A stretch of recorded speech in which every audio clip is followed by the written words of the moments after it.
ఈ Janasena wooden memento కోసం ఇప్పుడే ఈ వాట్సాప్ నంబర్ కి కాంటాక్ట్ చేయండి. రైట్, మనకు ఒక బ్రేకింగ్ న్యూస్ అయితే అందుతుంది. రేపొద్దున్న ఎన్డీఏ కూటమి తరపున నారా చంద్రబాబు నాయుడు గారి ప్రమాణ స్వీకారానికి ముఖ్యంగా ఆంధ్రప్రదేశ్ కు ఒక కొత్త శోభ ఏర్పడిందని చెప్పుకోవాలి. అయితే దీనికి అతిరథ మహారథులు అందరూ కూడా రేపొద్దున్న అమరావతి అంటే మన విజయవాడ చేరుకోబోతున్నారు. అందులో ముఖ్యంగా నరేంద్ర మోదీ గారు ఒక స్పెషల్ అట్రాక్షన్ అయితే దీనికి సంబంధించి అంటే ఇంకా చాలా మంది ప్రముఖుల్ని కూడా ఆహ్వానించినట్టుగా తెలుస్తుంది.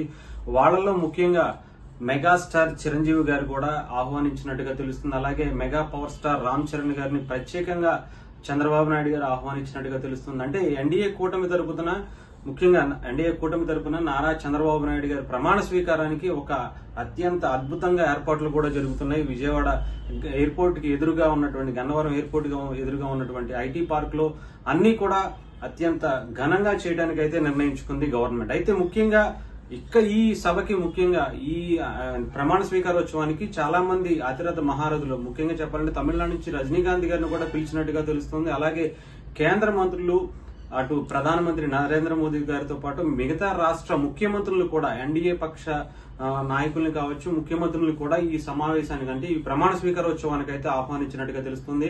అలాగే తెలుగు రాష్ట్రాల్లో చాలా ఎక్కువ ప్రాచుర్యం పొందినటువంటి చాలా మంది ప్రముఖులను కూడా ఇందులో ఈ ప్రమాణ స్వీకారోత్సవానికి అయితే ఆహ్వానించినట్టుగా తెలుస్తుంది. అందులో ప్రత్యేకంగా చెప్పుకోవాలంటే మెగాస్టార్ చిరంజీవి గారి గురించి ఇక్కడ ప్రత్యేక ఆహ్వానం కూడా అందినట్టుగా తెలుస్తుంది. అది కూడా నారా చంద్రబాబు నాయుడు గారు ఆయన్ని ప్రత్యేకంగా ఆహ్వానించినట్టు తెలుస్తుంది. అలాగే రామ్ చరణ్ గారిని కావచ్చు ఇంకా ఇతర సినిమా రంగం నుంచి కూడా చాలా మంది ప్రముఖులను అయితే ఆహ్వానించినట్టుగా తెలుస్తుంది. ఎందుకంటే చిరంజీవి గారి గురించి మనందరికీ తెలుసు. ఆయన ముఖ్యంగా ఇక్కడ వైఎస్ఆర్ గవర్నమెంట్ ఇక్కడ ఫామ్ అయిన తర్వాత 2019లో ఆయన ప్రత్యేకంగా వచ్చి జగన్మోహన్ రెడ్డి గారిని చిరంజీవి గారు కావచ్చు మహేష్ బాబు గారు కావచ్చు ప్రభాస్ గారు కావచ్చు వీళ్ళందరూ వచ్చినప్పుడు ఆయన్ని సరిగ్గా రెస్పెక్ట్ ఇవ్వకపోవటం, ఎక్కడో కారు బయట వదిలేపించి ఆయనతో నడిపించుకుని తీసుకురావటం ఇవన్నీ కూడా మనం చూసాం. అంటే ఒక అవమానకర పరిస్థితి గత ప్రభుత్వం చేస్తే ఒక హుందా గల ఒక మంచి వ్యక్తిని గౌరవించుకోవాలి ఆయన పిలిపించుకోవాలని చెప్పి ఇప్పుడున్నటువంటి టీడీపీ గవర్నమెంట్ అలాగే ఎన్డీఏ కూటమి